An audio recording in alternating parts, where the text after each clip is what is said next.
Welcome back. Today we're going to dive into something every cloud architect needs to master: the capacity planning in the cloud. Whether you're launching a new app or scaling a current solution, planning your cloud capacity can make or break your project. In this video, I'll walk you through the key ingredients for successful capacity planning with simple examples. You'll leave ready to make smarter decisions for your next cloud project. So let's jump in. Let's get going with the capacity planning. But before we dive into capacity planning and the sections that I will follow, I've broken it down to about 6 sections here. But before we start that, I wanted to put something in front of you. It's anytime there is something that you want to do. Could be any project, could be I want to develop a new app. Basically, when you look at it, it almost seems like there's a task on hand. And then you have an idea that how am I going to do this? Now, the idea will be very high level. It will not be a concrete idea. You don't have a full plan. You don't know what's involved. Basically, the idea evolves. These are the life cycles that you will go through. Now, this is just a high level of the idea. And as I said, will require different iterations. The first section that I want to jump into is planning for capacity in cloud. Now, when we look at capacity, you have to look at not just from a technical perspective. It's not just about CPUs or how much memory you need. It's about aligning your technical requirements with your business needs. Now, often we get caught up with the technical specs, thinking about how many servers should I install? What storage do I need? What kind of networks? Without first considering what the business actually needs. But here is the thing, capacity equals something technical, but it starts with a business need. That's what we need to look at. It's a business need first. What does the business require in order to be successful? So let's walk you through an example. Let's say you're launching an e-commerce platform. Now, initially the idea is just a high-level concept. You want to sell a product that is online. But as you move through the planning stages, you realize there are certain features like, okay, what about handling high traffic during holiday sales? Requires carefully capacity planning. You need enough resources to handle that traffic without over provisioning, which would just simply waste money. Now, this is where you have things like application life cycles or system development life cycles. Another example would be waterfall, which is a little old. Now people look at agile more closely in order to do these projects, but there has to be a little framework that they follow. So the framework will actually help you go through all this.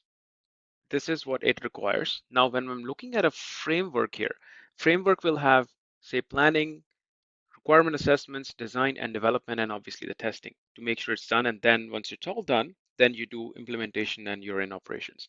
Now, planning will be you're just identifying business goals. I need a platform so that I can handle, say, 1,000 transitions per minute when there is a sale. So that means that's the amount of customers I'm expecting. Now, when we go into requirement assessments, an existing system, I would interview my stakeholders, people who will be selling, what's their expectation? Do we have anything infrastructure in place already? Now, in some cases, don't forget, it could be that we are trying to move something which was on-prem to the cloud. So that would be a good use case where I at least have a good understanding of what usually is the requirements. If it's a net new application, then that's a different way to approach it. And then you design where you figure out what are my resources, cost, time requirements, how many servers do you need? Now, what kind of network bandwidth do I require? Is it 100 megs, 500 megs, 1 gig? It all depends on the requirement that I'm trying to get at.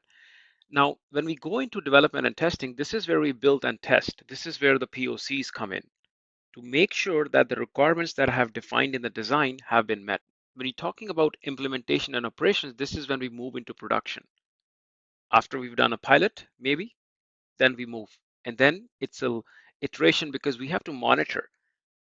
Things have changed. Maybe I was expecting 1,000 transitions per minute. Now they've gone down or they've gone up. That's what something monitoring that system will tell me.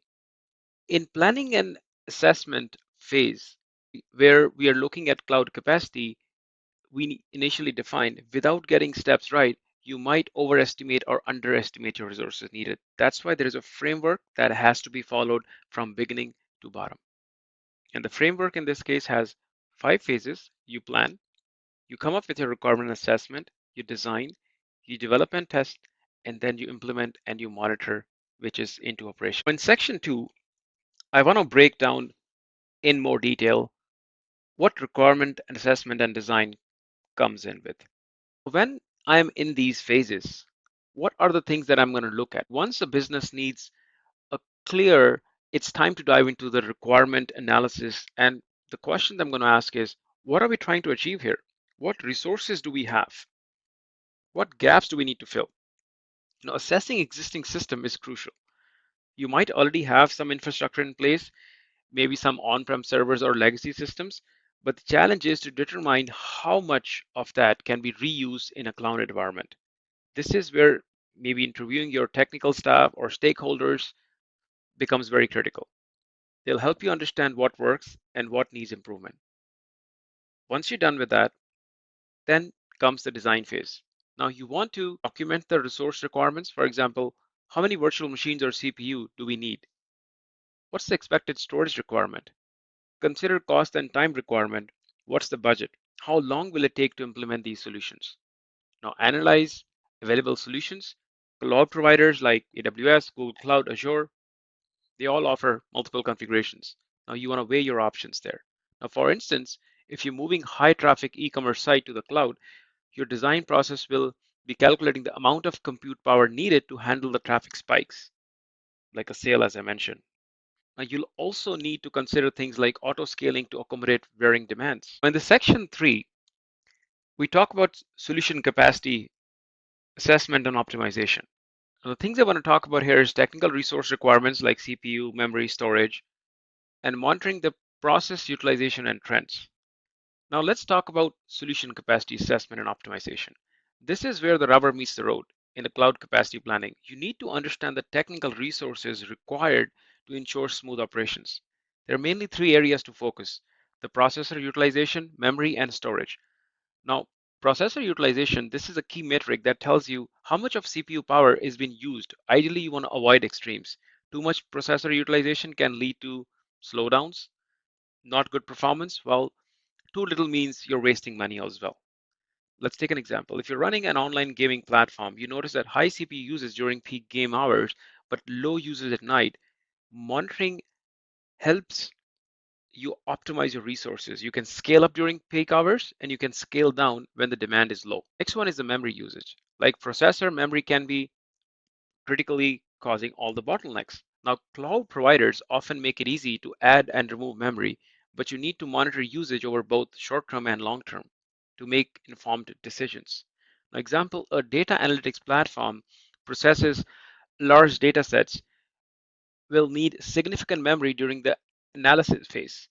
Now, failing to plan for this could result in slow performance or system might just crash. Now, third one is your storage performance. Storage is another critical area. For example, do I need solid state drives? They offer high performance, but they're more expensive, while spinning disks are more cost effective but slower. So the choice between these storage types will depend on your specific needs. Example would be, if you're running a database with high read and write demands, SSD is likely your best option, even if they come at a higher cost. However, if you're just archiving purposes, spinning disk might be just more appropriate where you're just storing. In all cases, monitoring trends is the key. For process utilization, short-term measurement gives you snapshot, but long-term trends over the days or weeks give you a better overall picture. This helps you avoid both over-provisioning and under-provisioning. Now, as we move on, we spoke about what hardware I need, but don't forget the software. That's where the licensing options become very crucial. When I'm talking about licensing model, am I going to be using per user, per seat, subscription, pay as you go, bring your own license? Once you figure out these technical requirements, we have to talk about licensing. Now, it's time to think about licensing. Cloud providers offer various licensing models, and you have to choose the right one that can make a big difference to your overall cost that you're going to be paying. So let's look into each of these licensing models now. When we talk about per user license, now this model is pretty straightforward. You pay each user that accesses the system. It's ideal for business where employees need to access the software, like Office 365. It's per user. The second one is your per seat license. Now this is similar to per user, but instead of being tied up to a specific person, it's tied up to a seat or a workstation. This is very useful when it comes to a contact center like a call center, where different employees may use the same station across shifts. Maybe it's a 24/7 call center and you have three different shifts of 8 hours, 8 hours, 8 hours, but the seats you have is 50. Total people who will be covering the whole day will be 150. But really, I only need 50 licenses because at any given time, they're not going to be more than 50 people. Third one is your subscription-based licensing. This is common as a software as a service solution and allows you to pay reoccurring fee, monthly or annually, for a set number of users. Now, it's like subscribing to Netflix for your business software. Another one is pay as you go. In the cloud, this model is quite popular. Now, you only pay for what you use, and it scales up and down based on your actual usage. For example, if you're running a temporary marketing campaign, pay as you go ensures you pay for the resources used during that campaign. Another very popular one is bring your own license. For businesses that already have existing software, bring your own license allows them to bring their own licensing in the cloud. This is specifically very useful in private clouds, deployments, or hybrid environments. For example, I was using a server in the cloud as infrastructure as a service, and I'm planning to install Windows Server on it, but I already have a license, so I can use that license at the cloud, so I don't have to pay it again. That covers all the licenses that we have to think about. Now, I've kind of covered the fifth and the sixth section together here. So the fifth section, we really talk about resource utilization and noisy neighbors. When I talk about resource utilization, I'm talking about processor utilization, memory usage, and storage performances.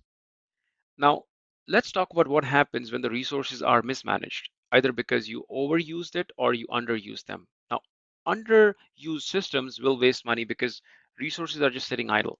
Overused system, on the other hand, can lead to performance issues where people are not happy, they're not getting the kind of performance they were expecting. Now, there is also an issue with noisy neighbors in a cloud environment. Now, this happens when you are sharing your resources with other tenants in the cloud environment, and one of them is hogging the bandwidth or processing power. It's like trying to have a conversation in a loud coffee shop. Now you're sharing that space, but someone else's noise is affecting your experience. So if you're running a video stream service in a shared cloud environment and another tenant is performing heavy data analysis, their load could slow down your streaming quality, obviously. Now this is not good. So in such cases, you can work with your cloud provider to move instance to an less noisy and maybe have an SLA that at any given time, this is the performance that I should always be getting. The sixth section that I've talked about is obviously your networking and bandwidth consideration. Because don't forget, yes, it's in the cloud, but in order to access that, so put data in or out, you will need networking and you will need bandwidth. Now, when we talk about network performance, your cloud network is likely a system of your entire infrastructure. If your network doesn't perform well, everything else will suffer. So when you're planning for your capacity, you need to monitor both your bandwidth and throughput. And there's a difference between your bandwidth and your throughput. Now, here's a simple way to understand the difference between the throughput and the bandwidth. Now, bandwidth is the maximum amount of data that can be transmitted over a network in a specific amount of time. Think of this as a capacity of a highway. The number of lanes represent how much traffic can travel at once. Now, throughput is the actual amount of data that successfully gets transmitted over the network during a given time. It's the real performance, like how many cars data actually make it through the highway in a given period, considering traffic jams, accidents, or even slow drivers. Now, example is if you have a highway, which is your network in this case, that you can hold up to 10 lanes of traffic. Now, that's your bandwidth. The capacity to handle maximum of 10 lanes of cars at once. However, due to accidents, construction, or traffic jams, only 7 lanes are being used effectively. So that is the actual number of cars in your throughput. It represents the real data moving through your network, which is 7 in this case. So throughput could be less than what your bandwidth is. So even if your network has high bandwidth capacity, the throughput actually could be lower due to network congestion or other factors. Keep that in mind. So you need to monitor things like bandwidth and throughput. Now, bandwidth, as I mentioned already, is the maximum amount of data that can be sent over a network. But what really matters is throughput. How much of data is successfully being transmitted? For example, if you're running a real-time video conferencing app, high bandwidth but poor throughput will cause a lag and interruptions, ruining the user experience for your end customers. So you make sure that you select a cloud provider that offers a strong network performance to meet your needs. Now, so wrap up things. Successful capacity planning for the cloud is all about balancing business needs with technical specs, choosing the right licensing model, and continuously optimizing your resources. Thanks for watching. If you found this useful, don't forget to like or subscribe. Always feel free to drop a comment if you have any questions on cloud capacity planning and other cloud related topics. See you next time. Bye for now.